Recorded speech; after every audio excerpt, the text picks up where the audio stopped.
Bonjour tout le monde. Salut Alexandra, ça va bien? Salut Eric. Ça va très bien. En cette troisième vidéo et dernière, aujourd'hui on va parler des bonnes et des mauvaises collations. Oui.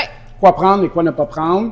Et comme tu dis souvent, c'est pas de se priver toujours de ce qui est plein de sucre ou quoi que ce soit, mais c'est de ne pas en prendre une habitude et de manger ça tous les jours. Oui, d'être conscient dans le fond de ce qu'on mange, puis de manger la bonne chose. Côté granola. Oui. Donc, dans le fond, côté granola ici, j'ai deux types de granola. Souvent, quand on entend le terme granola, on a l'impression que c'est bon. Ouais. On en met dans notre yogourt ou autre, mais au final, quand on regarde les étiquettes nutritives à l'arrière, on réalise qu'il y a quand même beaucoup de sucre. Comme par exemple ici, il y a beaucoup de protéines, ce qui est bon, qui va soutenir, mais il y a énormément de sucre. Exact. Donc, il faut faire attention. On a quand même 400 calories pour une portion, là, ce qui est énorme. Oui, c'est énorme. Ouais. Puis ici, par exemple, on a un granola aussi, mais au niveau du sucre, c'est beaucoup plus faible. Donc, c'est pas de dire on mange pas de granola, mais peut-être sur l'offre en épicerie, regardez laquelle, dans le fond, qui va avoir des fibres, pas trop de sucre, avoir des protéines. Un peu comme dans les premières capsules, de ramener ça à 100 ml ou 100 grammes et s'assurer qu'il y a 8 grammes et moins de sucre par 100 grammes parce que sinon, la collation devient comme un dessert. Exactement. Okay. Puis si, mettons, on veut pas avoir du granola parce que justement, on réalise que c'est quand même sucré ou on veut varier, bien d'aller simplement dans les sacs de noix mélangés.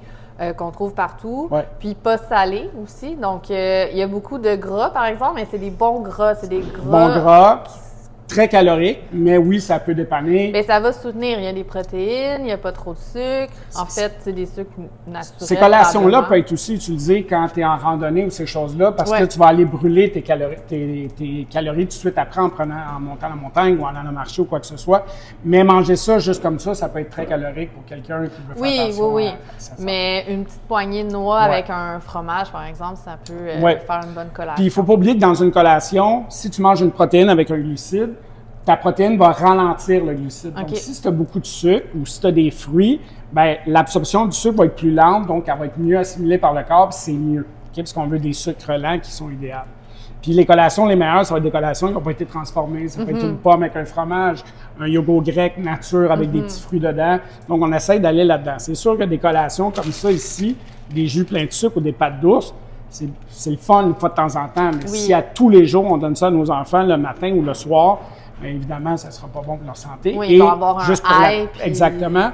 Surtout le matin, une pâte d'ours puis un jus avant de partir pour l'école, c'est vraiment pas bon parce que votre enfant va avoir un gros pic, comme Alexandra a dit, il va avoir une descente, il ne sera pas attentif, il va être plus agité et c'est pas ça qu'on veut. C'est ça. Une fois de temps en temps, le samedi, ça va, là. Ouais. Mais idéalement, quand on est en période d'activité physique ou d'avoir de l'attention, on essaie d'éviter. Il y a des petites collations comme ça ici, des biscuits qui sont très bons, mais il faut ajouter à ça une protéine, soit un fromage ou du fromage cottage, ces choses-là. Oui, puis dans les produits de ce type-là, peut-être regarder aussi le taux de sel, de sodium pour essayer d'aller vers quelque chose de plus bas. Puis, faire attention aussi tu sais, par exemple, des fois, on achète des choses que l'emballage nous donne l'impression que ça va être bon pour la santé. Alors que finalement, c'est pas nécessairement mauvais, mais c'est pas aussi bon que ça en a l'air. Donc, d'être conscient quand même de ces choix-là. Puis au niveau des barres tendres, de vraiment privilégier est-ce qu'il y a des protéines, est-ce qu'il y a des fibres. Surtout le sucre ajouté. Le sucre ajouté, exactement. Donc, les barres tendres, en général, c'est pas nécessairement bon, mais il y en a qui sont meilleurs que d'autres. C'est pas de dire on élimine complètement, mais d'aller chercher celles, par exemple, qui vont avoir plus de fibres, plus de protéines pour nous soutenir réellement. Mais comme tu l'as mentionné, tout ce qui n'est pas transformé, là, fruits, légumes... C'est l'idéal. Un fromage cottage, une protéine qui va venir avec un fruit, des petits fruits, des légumes. Mais toujours avoir une petite protéine avec ça, ça va plus soutenir pour une collation. Puis ces collations-là, comme Alexandre a dit, on peut les prendre. Et si vous allez faire de la randonnée, vous pouvez prendre ça, c'est idéal. Ça vous donne de l'énergie, puis vous allez le brûler après. Et pour vos enfants, on y va avec des aliments qui sont le moins transformés possible. Oui, ou dans le yogourt, une fois de temps en temps, un yaourt, ça peut être intéressant quand même pour les enfants, ils aiment ça. Même nous, des fois, les adultes, on aime ça. Là.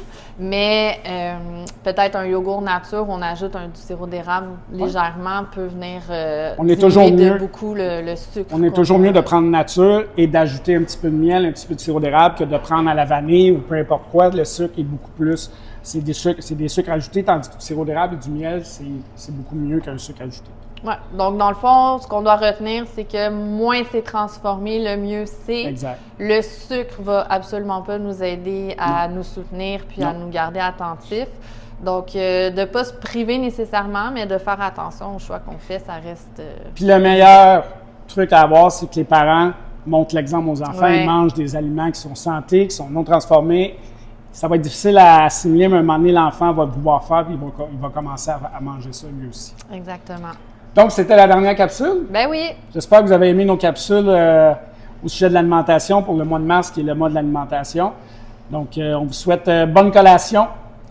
Oui, puis le mois de la nutrition, ça serait toute l'année, idéalement. Oui, on pourrait dire l'année de la nutrition à chaque année. Merci beaucoup. Merci Alexandra, c'était super. Plaisir.